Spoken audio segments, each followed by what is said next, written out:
Well, hello, welcome again to a reading through of Homeric Hymn to Apollo, and I got up to line 404.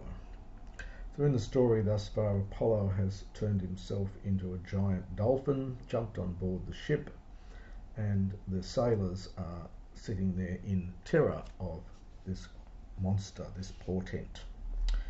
And so we have hoi dakeon. Akeon is adverbial in silence. So they sat in silence in the ship, daimontes, in terror, fearing, participle from daimono. Nor did they, in fact, loose or undo the hopla, the tackle. These on a boat, this word often used in the plural. It's not weapons but tackle, it's the various ropes and bits and pieces on the ship. They did not undo the tackle on or up and down the hollow black ship, nor eluen lifos. Lifos here used in the sense of the sail. This apparently is the first time it is so used in that sense. So nor did they undo or lower perhaps the sail of the dark proud ship, but kuinos, cognate with our word cyan, like a dark blue colour. Generally it's hard to pin down these colours in Greek. It's probably dark and then the prow, so the dark proud ship. But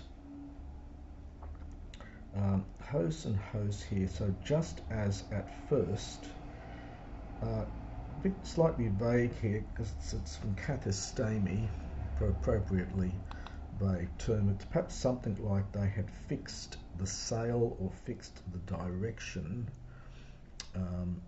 with usin, something like with the oxhide ropes. Thus they continued to sail really. It's imperfect. So just as at first they had set the sail with the, or perhaps set the direction of the sail with the oxhide ropes, thus they sailed. And kripnos, a swift or sudden, I should say probably, notos is a south wind, kat opis then from behind, egeira literally raised, perhaps we might say drove on the swift ship. So a sudden south wind coming from behind drove on, raised literally, the swift ship. Proton de, and firstly, para aim, this is from para amebamai, it's used of passing by, it's literally to do with exchanging. So it means to pass by. They passed by Malia beside the Laconian land, which is Hali Stephanon, sea-crowned. This is two termination, and I think it's going with Gaian, despite the ending, and we've got an on here, but I think this actually goes with Gaian. So they passed the sea-crowned Laconian land, and then Hixon, they came to the Ptolethron, the citadel, and I think that goes with the Tynaron, so the citadel of Tynaros, and the land of Helios, of the sun, Terpsimbaratu, which gladdens mortals. You can see the terps root here, and the terps e, and then the brotos, so which gladdens mortals, where continually the deep-haired, so perhaps long-haired sheep of Lord Helios, Lord the Sun, boskatai, are tended. Now it's neuter plural subject, so singular verb, and a singular verb here, and eke, they have, that is, they live in, that's a sense of occupy, they live in this utopia, this delightful land. utopia only here in early poetry. Hoi men are entheron, and they accordingly there were wishing. Now you can use the skein generally in this aorist form of echo, meaning to put into land.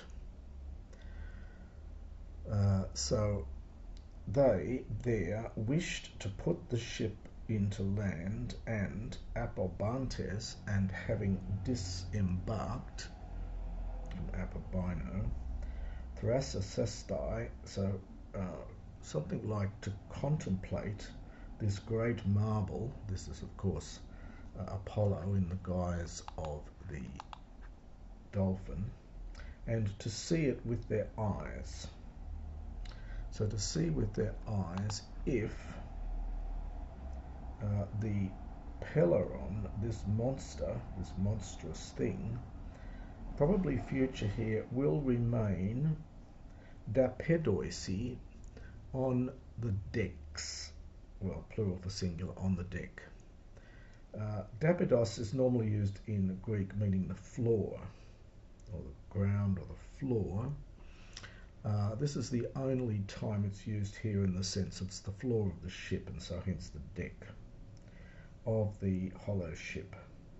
So that they wanted to see if the monstrous thing will remain on the deck of the hollow ship, or as oid malion polyichthuon amphis orusei, or if it will go forward, perhaps leap away. With the amphis, it's a funny expression here. There was a similar use of amphis in the Iliad, book 23, and very rarely in later Greek. So it's got the idea of to leap away into the salty flood, or the swell, literally, the salty swell,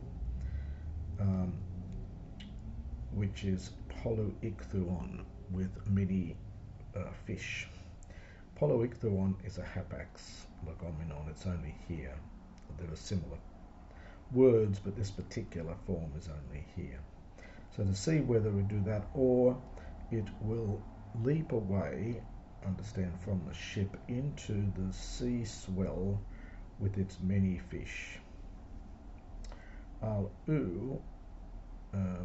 But that's what they wanted to do, but doesn't always work out. But the well-built ship was not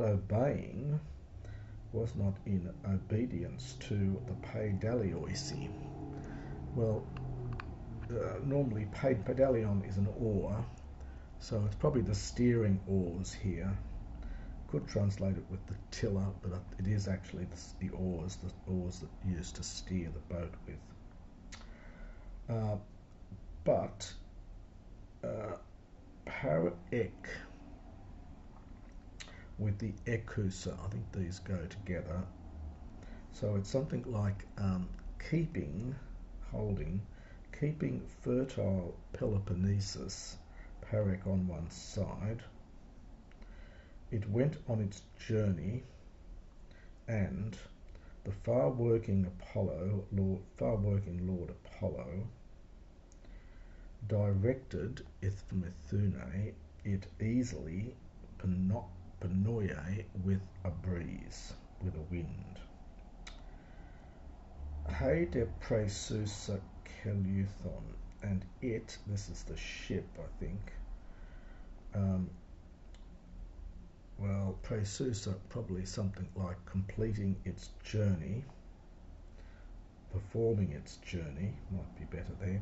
So it performing its journey, it came to Arene and to beautiful Arguphia, and Thrion, the crossing, the ford of Alphaeus, and well-built Ipu, steep place, and to sandy Pylos, and the Pylos-born men. Bay de Paracrunos, and it went beside the Krunoi and Calchas, and beside Dumi, and beside Aeolus, glorious Aeolus, where the Epeans, Cratiusi, hold sway, where they rule.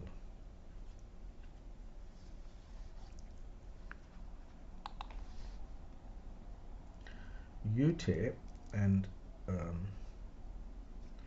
when now the epibello, generally in later Greek with the dative, but here it has the sense of was passing by, was making its way. So when it was making its way to Ferra,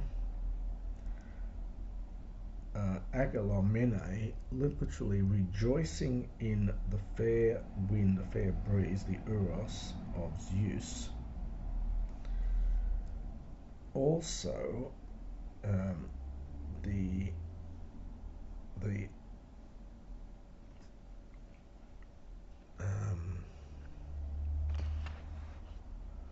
so when it was making its way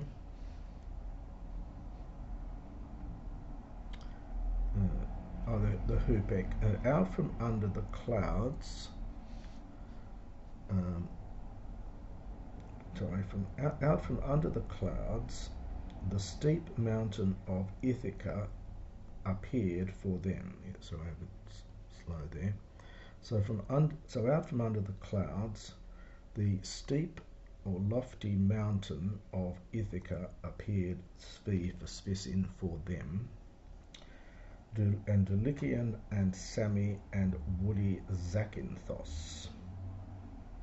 Zakynthos is always woody in Greek. Al-Hoti Day Peloponneson Paranisata Pasin. Paranisso, this is to pass by. The aorist to this verb doesn't appear in Homer, but we've got it here. So, and when it indeed passed by all of the Peloponnesus, and another day, and in fact, the Apeiron, the vast or boundless gulf of Chrysi, appeared. Now the epi is probably meant to be epe. That's a variant reading. I think most other editions replace the epi. It doesn't make any sense otherwise, the epi for epe. And indeed, when the boundless or vast gulf of Chrysi appeared, which Diek, and the Diek again goes with the erge. This is from ergo, that verb meaning to separate off, to fence off. So which separates off the Pieron we've had before, the rich Peloponnesus. A zephyr breeze, a zephyr wind, a zephyr breeze came, a great one, and Aethrios, and clear, so great and clear. Ekdios Ises, literally by the fate of Zeus, by the will of Zeus. That expression is only here apparently. Literally by the fate of Zeus, by the will of Zeus. Labros ep Igisdon, rushing furiously from the ether, this is the upper air, Ophra Takista, so that most quickly the ship Theusa racing might complete in Anusea it's an octative here, probably something like would have made its way over the salty water of the sea.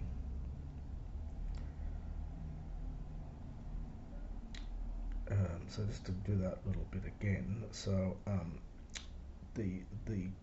a zephyr breeze came, a great one, great and clear, by the will of Zeus, and rushing furiously from the upper air, from the ether, so that the ship would have most quickly made its way running over the salt water of the sea, full stop, Apsarai, and then afterwards back towards the dawn and the sun. It was sailing. So then afterwards it was sailing back towards the east and the sun. But Apollo, Lord Apollo, son of Zeus, Hegemonue, was leading the way, and they came into the Eudaelion, literally distinctly seen from afar is the sense of it, easily visible, Chrissy, Ampeloesan, so Ampeloesan, this is with many vineyards, into its harbour. And Crymptomai is to touch something, to touch or to graze. Here it's just came ashore, I think. Literally it grazed on the sands, so it almost grated against the sands. And what is it? It's the seagoing ship.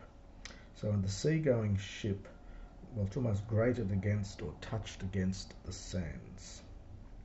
This is a two-termination adjective going with nails here. And that is the next part of the hymn.